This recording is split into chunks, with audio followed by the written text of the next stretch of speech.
మిత్రులారా, exit polls వచ్చేసాయి. ప్రధానంగా ఈ సోకాల్డ్ మెయిన్ స్ట్రీమ్ మీడియా ఏదైతే ఉందో వాళ్ళు ఎలాంటి ఎగ్జిట్ పోల్స్ ఇస్తారో ముందే మనం ఊహించగలిగాం. ఆ విషయాలన్నీ కూడా మనం నిన్ననే ఒక వీడియోలో నేను మీకు చెప్పాను. అనుకున్నట్టుగానే వాళ్ళు అత్యధిక మెజారిటీతో ఎన్డీఏ ఈసారి అంటే వాళ్ళు అబ్కీ పార్ 400 పార్ అని ఏమైతే నినాదాన్ని బీజేపీ వాళ్ళు ఇచ్చారో, ఎప్పుడో జనవరి నుంచి ఆ నినాదాన్ని ఇచ్చారో, ఆ నినాదం నిజం చేయడం కోసం పాపం ఈ ఎగ్జిట్ పోల్స్ ఇచ్చినటువంటి ఈ టీవీలు కానీ, మెయిన్ స్ట్రీమ్ మీడియా కానీ, సంస్థలు కానీ చాలా కష్టపడి ఆ నినాదాన్ని నిజం చేస్తున్నట్టుగా, చాలా తంటాలు పడినట్టుగా అనిపించిందనమాట. నిజానికి 400 సీట్లు వస్తాయా? బీజేపీకి 303 గతంలో ఉన్నాయి, అంతకంటే ఎక్కువ వస్తాయా, తగ్గుతాయా? ఇవన్నీ కూడా వాళ్ళు ఇచ్చిన సర్వే లోతుపాతుల్లోకి వెళ్ళి చూస్తేనే మనకి అర్థమవుతుంది. కొంచెం లోపలికి బిట్వీన్ ది లైన్స్ అంటారే, ఆ సర్వేల్లోనే వాళ్ళు ఇచ్చిన విశ్లేషణల్లోనే మనం between the arguments, between the analysis అవి చదువుకోవాలన్నమాట, అవి అర్థం చేసుకోవాలి.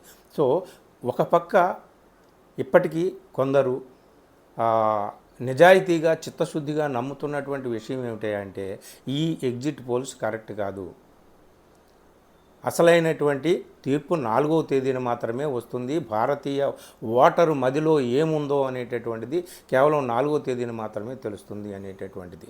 ఇంకొకటి ఏంటంటే ఈ ఎన్నికల ప్రక్రియ మీద మనకు చాలా అనుమానాలు ఉన్నాయి.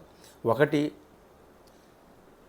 ఎలక్షన్ కమిషన్ ఆ కమిషనర్ల నియామకాన్నే ప్రధాని తన చేతుల్లోకి తీసుకున్నారు. అక్కడ నుంచి మొదలు పెడితే ఈడీలు, సిబిఐలు, ఇన్కమ్ ట్యాక్స్లు వాళ్ళు బెదిరించో అదిరించో నాయకుల్ని లొంగ తీసుకొని కొంతమందిని జైళ్ళలో పెట్టి ఇవన్నీ కూడా ఒకటి గమనంలో ఉంచుకుంటే, దాదాపు ఈసారి బీజేపీ తరపున నిలబడినటువంటి అభ్యర్థుల్లో 1/4 క్యాండిడేట్స్ బయట పార్టీల నుంచి వచ్చిన వాళ్ళే.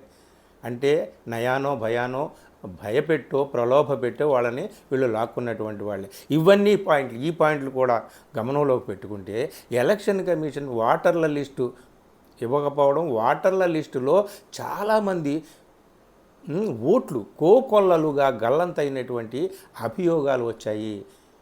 ఈ విషయాన్ని కూడా మనం ఒకసారి గమనంలో పెట్టుకుంటే ఓటర్ టర్నౌట్ విషయంలో ఎలక్షన్ కమిషన్ చేసినటువంటి జాప్యం ఉందే, అది ఇక పతాక స్థాయికి వెళ్ళిపోయిందనమాట.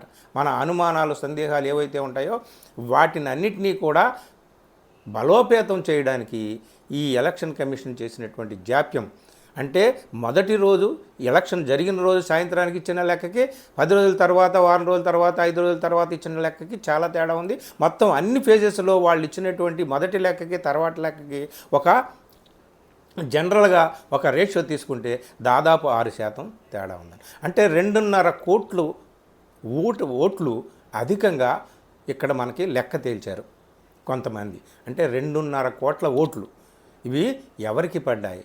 అటు పడ్డాయా, ఇటు పడ్డాయా? దీని మీద ఇంకా చాలా అనుమానాలు ఉన్నాయి. ఇక ఈవీఎంల మీద ఉన్న అనుమానం, వీవీప్యాట్స్ మీద ఉన్నటువంటి అనుమానం, ఇవన్నీ కూడా ఎలాగ ఉండనే ఉన్నాయి. ఇవన్నీ కూడా పక్కన పెట్టి బూత్ క్యాప్చరింగ్లు, రిగ్గింగ్లు, ఎక్కడైతే ప్రతిపక్షాలు ఓట్లు బలంగా ఉన్నాయనుకుంటున్నారో అక్కడ భయోత్పాత వాతావరణాన్ని సృష్టించినటువంటి ఘటనలు, ఇక రకరకాలుగా మనం ఈ ఎన్నికల ప్రక్రియ జరిగినటువంటి 7 ఫేజెస్లోనూ మనం చూసాము. ఇవన్నీ కూడా ఒక రకంగా మనం అర్థం చేసుకోవచ్చు.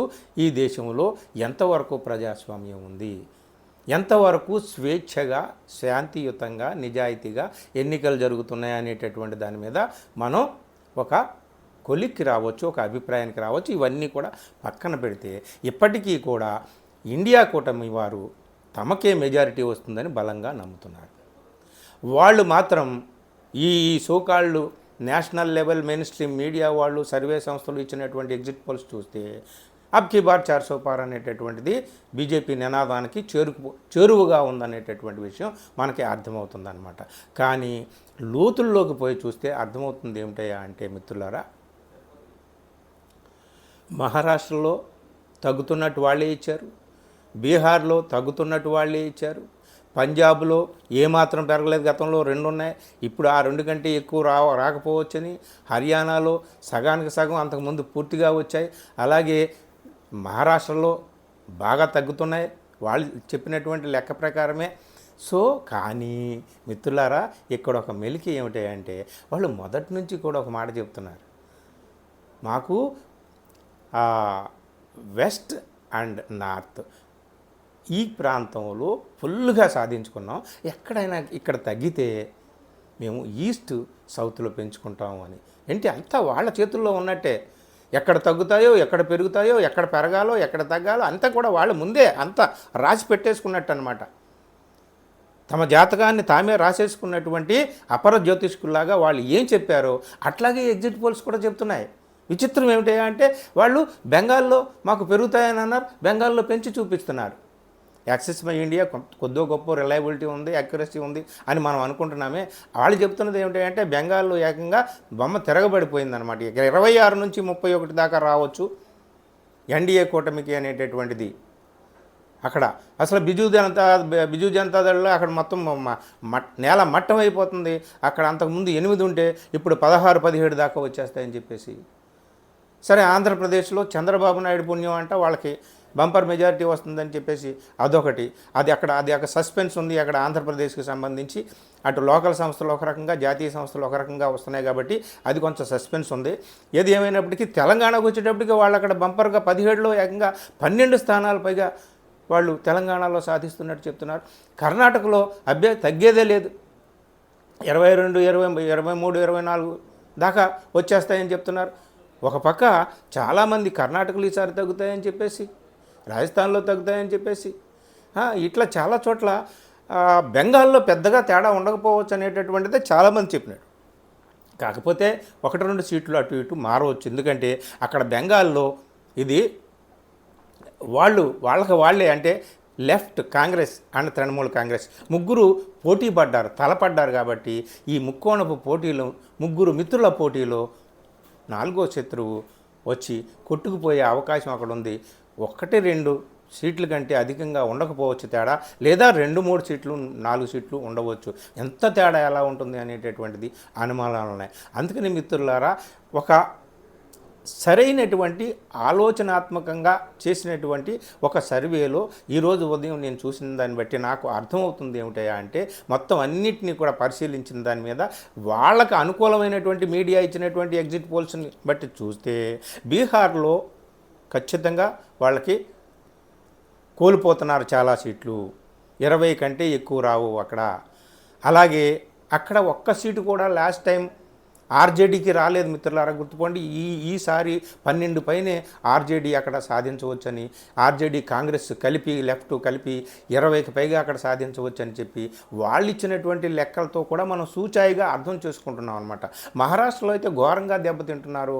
దాదాపు 30 స్థానాలకి పైగా అక్కడ కాంగ్రెస్ కానీ, లేదా ఉద్ధవ్ ఠాకరే శివసేన గ్రూప్ కానీ, ఎన్సీపీ శరద్ పవార్ గ్రూప్ కానీ అందరూ కలిసి అక్కడ 30 స్థానాలు పైగా, అంటే 48లో 30 పైగా, దగ్గర 35 పైన వాళ్ళు సాధించుకుంటారని చెప్పేసి ఇక్కడ అర్థమవుతుంది. రాజస్థాన్లో తగ్గుతున్నాయి, హర్యానాలో తగ్గుతున్నాయి. పంజాబ్లో అయితే గతంలో మాదిరిగానే కాంగ్రెస్కి గతంలో 8 స్థానాలు వస్తే 8 స్థానాలు కూడా ఇప్పుడు నిలబడవచ్చు అని చెప్పి వీళ్ళు చెప్పినటువంటి ఎగ్జిట్ పోల్స్ ద్వారానే మనకి అర్థమవుతుంది.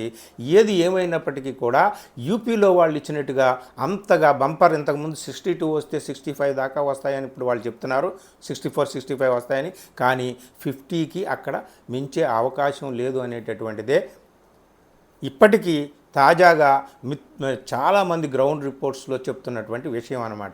అలాగే కర్ణాటకలో అంత దారుణంగా కాంగ్రెస్ ఓడిపోతుందనడానికి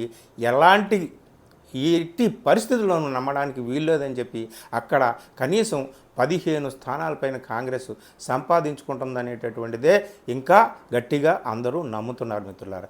ఏది ఏమైనా ఇప్పటికీ కూడా చాలామంది ఇస్తున్నటువంటి గణాంకాలను బట్టి చూస్తూ ఉంటుంటే బీజేపీకి మాత్రం స్వయంగా 272 మార్క్ దాటేటటువంటి అవకాశం అయితే కనిపించటం లేదు. వీళ్ళు 303, 370, 400 ఇక్కడ దాకా తీసుకెళ్తున్నారు కదా. బీజేపీకి కనీసం 50 సీట్లు ఖచ్చితంగా తగ్గవచ్చు. అలాగే ఇంకొక అంచనా ఏమిటయ్యా అంటే, ఇంకొక అంచనా కాంగ్రెస్‌కి లాస్ట్ టైం ఉన్నటువంటి 52 సీట్ల కంటే 75 మార్క్ దాకా వెళ్ళొచ్చు. 75 నుంచి 105, 120 మధ్యలో కాంగ్రెస్ టాలీ ఉండొచ్చు అని చెప్తున్నారనమాట. సో ఇవన్నీ కూడా చూస్తూ ఉంటుంటే ఇప్పటికీ విడుదలవుతున్నటువంటి కొన్ని ఇండిపెండెంట్ సంస్థలు ఇస్తున్నటువంటి సర్వేల ప్రకారం చూస్తూ ఉంటుంటే ఎన్డీఏ మిత్రపక్షాలతో ఏమైనా ఆ మ్యాజిక్ ఫిగర్ దగ్గరికి చేరుకుంటే చేరుకోవచ్చేమో కానీ బీజేపీకి స్వయంగా ప్రభుత్వాన్ని ఏర్పాటు చేసే మెజారిటీ వచ్చే అవకాశాలు తక్కువగా ఉన్నట్టుగా కనిపిస్తున్నాయి. ఇండియా కూటమికి కూడా మ్యాజిక్ ఫిగర్కి దగ్గరగా వెళ్ళేటటువంటి అవకాశాలు ఉన్నట్టుగా కూడా కొందరు చెబుతున్నారు ఇప్పటికీ కూడా. అంటే ఖేల్ అభి ఖతం నహీ హువా, పిక్చర్ అభి బాకీ హై. గుర్తుపెట్టుకోవాలి, 4వ తేదీన వచ్చేటటువంటి ఫైనల్ రిజల్ట్ మాత్రమే మనకి అథెంటిక్ రిజల్ట్. కాబట్టి ఇవన్నీ ఊహాగానాలే. ఎవరైనా సరే ఈ ఎగ్జిట్ పోల్స్ చేసేటటువంటి ఆ తరీగా కూడా ఒక నియోజకవర్గంలో లక్షల ఓట్లు ఉంటే వాళ్ళు ఒక 500, 600 శాంపిల్స్ తీసుకొని చేస్తారు. సో ఇదంతా కూడా కరెక్టు అని నమ్మడానికి లేదు. గతంలో ఫెయిల్ అయినటువంటి సర్వేలు చాలా ఉన్నాయి. అందుకే మిత్రులారా, ఇప్పుడు మనం ఒక కంక్లూజన్కి అయితే రావడానికి వీల్లేదు. కానీ రాజ్యాంగాన్ని నమ్మాలి, ఎన్నికల కమిషన్ నమ్మాలి, న్యాయ వ్యవస్థని నమ్మాలి. తప్పనిసరిగా ప్రజలు ఇచ్చినటువంటి తీర్పును శిరసావహించాలి. ఈ ఎన్నికల్లో పాఠాలు నేర్చుకొని, గుణపాఠాలు తీసుకొని ఇదే ఐకమత్యాన్ని ప్రతిపక్షాలు కొనసాగించాలి. 5 సంవత్సరాలతో అంతా అయిపోలేదు, దేశ చరిత్ర ముగిసిపోలేదు. దేశాన్ని, లౌకికత్వాన్ని, రాజ్యాంగాన్ని కాపాడుకోవడం కోసం ఎన్నో త్యాగాలు చేయాలి, ఎన్నో పోరాటాలు చేయాలి. చూద్దాం 4వ తేదీన ఏం జరగబోతుందో. అప్పటిదాకా మనం వెయిట్ చేయడమే. నో కంక్లూజన్కి మాత్రం రావద్దు. Thank you very much. ఈ వీడియో నచ్చితే మిత్రులకు షేర్ చేయండి. Thank you.